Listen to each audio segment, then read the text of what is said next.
Ladies and gentlemen, what is going on? Welcome back to the channel. Now, this is my second ever video, I think, on this channel here, the Dallas Community Racing, or the Dallas Racing channel, where we kind of just focus on all the sim kind of stuff that I do with regards to like Le Mans Ultimate, iRacing, Assetto Corsa, and all the other kind of racer games that I do play.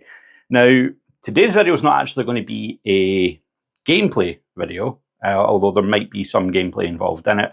Today, we're actually going to be taking a look at something I've got recently that has upped my game monumentally. Now, before, I used to just sit at this desk with a little wheel attached to the desk, as most people do when they start out. However, nowadays, I am racing on this thing. This is the ARC Cockpit from GT Omega. Yes, I'm aware it's not a GT Omega chair on it. That is a chair that I already had sitting around. That, to be honest with you, was just gathering dust. So I thought, save a little bit of money, get the cockpit, get the adapter that lets me put on that chair. And it's been working really, really solid ever since. I am going to upgrade that chair eventually. I'm looking at the GT Omega, what is it, the Inertia or the Chase ones, the two proper like bucket seat style ones. I am going to upgrade to one of them eventually, but for now, this is what I'm rocking with, and it has been absolutely solid. So this video is going to be a review video of this ARC Cockpit. Now, I am in the cockpit, and we're going to focus on a couple of different things in this review. First thing, ease of building. Second, comfortability, or how comfortable it is and how easy it is to adjust to make it comfortable for yourself. Third, attachments and upgrade paths. And fourth, just overall use. Now, first things first, building this thing. Building it is super, super easy. The instructions, they recommend 2 people. I was able to do it on my own in about 45 minutes to an hour, roughly in that kind of window. The build was super, super simple. All the parts are easily identifiable, and it is all marked out very clearly in the instructions. So building it for me was not an issue. You came with plenty of spares as well, like in terms of bolts, screws, and everything you kind of need to attach it together. It came with plenty of spares of them as well. And in good old-fashioned GT Omega sense as well, what they done with a lot of them was, and I've experienced the same thing with the chairs as well, where the bolts are meant to go, they'll already have the bolts in there, so you know that they go there. So all you do is unscrew the bolts, put it in place, screw it back in. Now, that's not the case with all of them. A lot of them did come in the bag, and I had to sort through and find what ones went where. But again, the instructions, it is really, really handy for that, and they take you through it pretty much seamlessly. In terms of putting the thing together, you build the front section, and then there's the back section with the chair on that then does link together using connecting rods. So for me, I built the front section first, got that up, got that in place with where I wanted it in the office, and then built the back section and attached that as well, just to make sure, you know, space-wise, clearance-wise, and everything like that, there was more than enough room and everything was a-okay with it. So for me, in terms of the assembly, giving it a score out of 10, assembly, I would probably give a 7.5, 8 out of 10. There was some room for a little bit of improvement in some places, but not enough to make the process annoying or like any sort of awkward where you can't get it done on your own, or especially with someone else. As I said, I done it on my own. I imagine it's much easier to do with someone else as well. So for me, assembly, very, very simple. Now, comfortability. The cockpit itself, very easy to adjust and very comfortable. I never find myself in a position where I feel uncomfortable or something's not quite right. I do have the slider mechanism attached to this chair, so I can move it forwards and backwards as I wish. The wheel stand here, you can pivot down and up. All you need to do is loosen the Allen bolts on the side a little bit, and you get that movement there. Pedal tray, you can increase or decrease the incline on it. And in terms of overall cockpit length, if you are a taller person, those connecting rods that I spoke about during the assembly bit, there are short versions and there are longer versions. So if you are a taller person, you find the short ones, even with your seat as far back as you can go, and your pedals as far back in the tray as where you like them, If you find it still a little bit short, there are the longer ones that you can use as well. With anything like this, it is just personal preference and finding what works for you and finding what's comfortable. There's no one setup fits all with this kind of thing. Every driver is different, everybody's body is different, which means your position is going to be different. But in terms of adjustability, in terms of being able to find where your setup is comfortable for you, I cannot say I have run into any issues with this yet. Every time I get in, regardless of whether it's the little adjustments of my chair's a little bit too far back, I feel like I'm having to overextend my legs a little bit when I'm braking, or if I feel I'm too close to the wheel or the wheel's too high up, it's all super, super simple. Now, the other thing I didn't mention actually, that I've just remembered now as we're talking about it, is I mentioned you can adjust the tilt on the wheel tray. You can also adjust how high, and with adjusting the height of it, it will come further out as well because it is on these like angled slope pedals that you pull out. So obviously the higher it goes, the further out it comes as well. And I think that's just done basically because of, typically with a wheel, you want it sitting at about shoulder level. From this angle, it looks like the wheel's actually sitting a lot higher than my shoulders. But from where I'm sitting, it is at the perfect height. But obviously if I'm taller and I need to sit further back, and I'll need the wheel higher. So it does make sense with that as well. Because naturally, if I'm taller and I'm further back, then not only am I going to need to move the wheel up to get it closer to my shoulders again, but also further out so that my arms are in that comfortable position. So it does make sense. Plenty of adjustability in it. Comfortability in this, I would give it, for me, with this third-party seat, I'd give it an 8 out of 10, 9 out of 10, purely because, and this is nothing on the GT Omega cockpit itself, this is because I have attached a third-party seat to it. The cushioning on this seat is not the best, so for long sessions, my butt does start to hurt. But that's a me thing. That's because I saved some money and put this on with one of the GT Omega seats. Would it be better? Probably. I can't speak for that, however. So, cockpit itself, 10 out of 10. My overall comfortability with this third-party seat, 8 or a 9 out of 10. And now, attachments. Just like I can take my Thrustmaster wheel, whack it on my base, lock it down, and get ready to race. That rhymed, although inadvertently. But as I said, just like I can take my wheel here, throw it on my base, and be ready to go, you can also attach to this cockpit plenty as well. At the front, there are 2 stands that come for a mounting bracket that will allow you to attach a monitor. My monitor is actually attached to the wall on an arm that lets me pull it out. That way I can tuck it away whenever I'm not using it. But there is an attachment at the front for a monitor stand.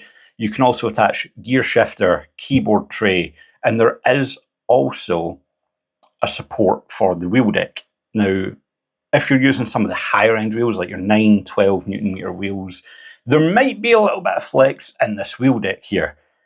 For me, with the Thrustmaster, there's not enough feedback that I notice it, but GT Omega have got you covered on that one as well. They have got an attachment that allows you to reinforce and support this wheel deck that is sold separately. Obviously, any attachments are sold separately. You can bundle them with the rig, but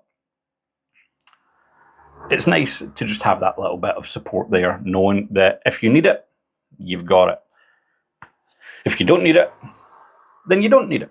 That way, the cockpit itself, it can stay cheap and affordable and accessible for everyone, and then you can upgrade it as you go. Now, I do, as I am taking out my wall, I do have, and this does come with it, this part does come with the cockpit, have attachment here for a gear shifter, or I suppose you could also attach like a sequential shifter or a handbrake to it as well.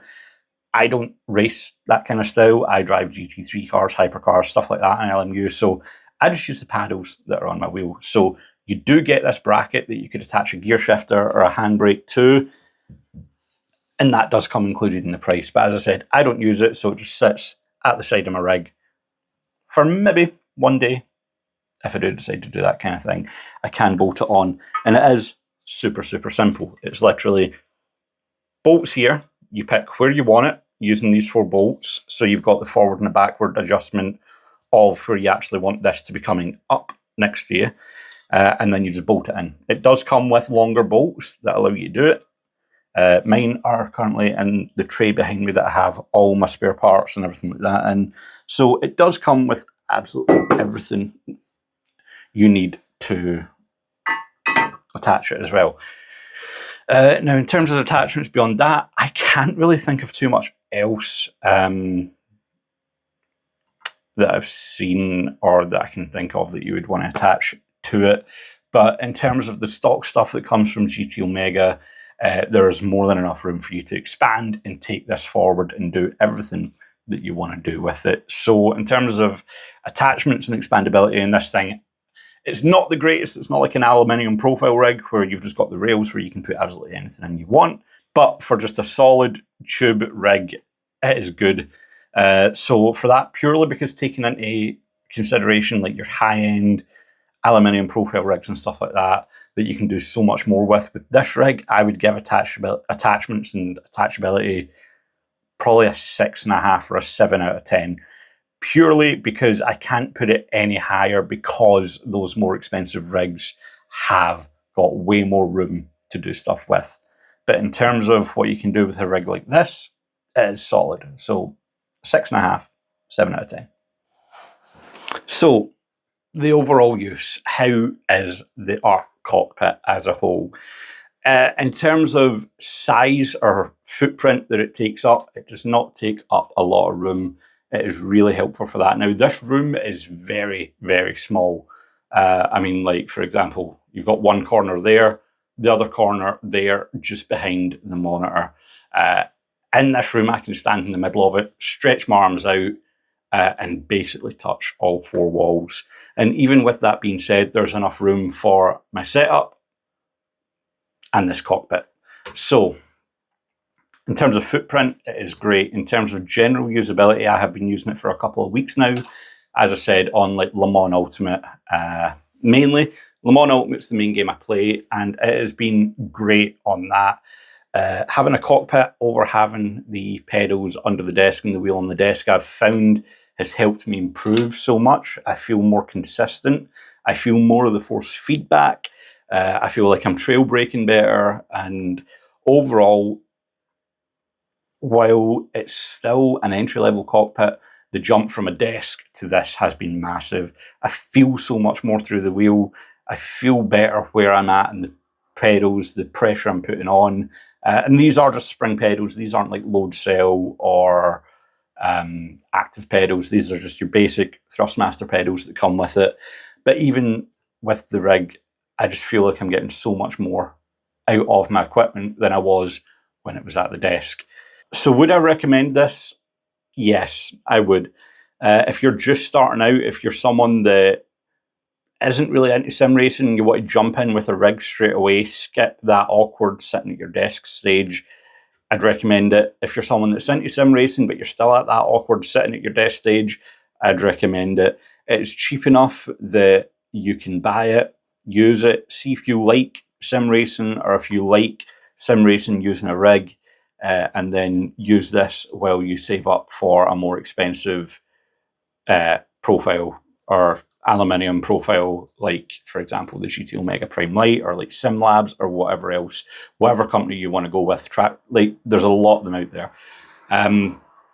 But this one here from GT Omega, I would definitely recommend it to anyone that is wanting to get involved and start their sim racing journey. So overall, the GT Omega ARC cockpit, do I rate it?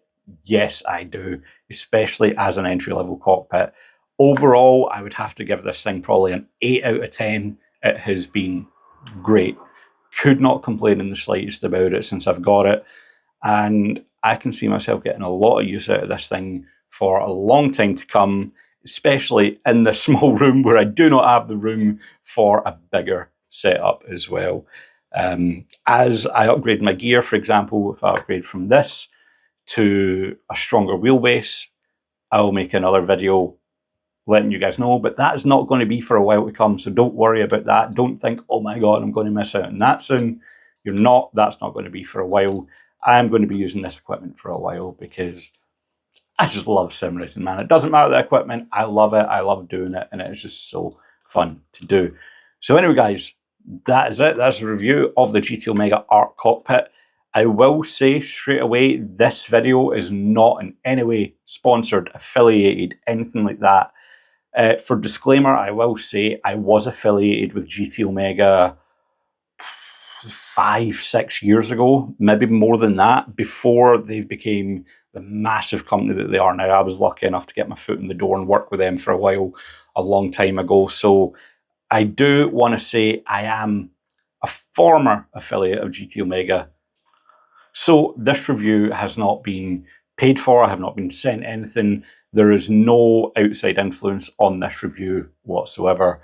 I bought it because I've obviously worked with them in the past. I like them as a company, and it's small enough that it fits. But overall, just a little bit of a disclaimer there, some due diligence, guys, because I don't want you to come away from this feeling misled or to see something that, I don't know, I worked with them years ago and be like, maybe not, maybe this guy's conned me. I want you guys to know and I want to be honest and upfront about it. So hopefully this video helped you guys. If you do buy this or a similar cockpit, let me know down in the comments below. But I've been Dallas and I'll see you all on track. Bye-bye.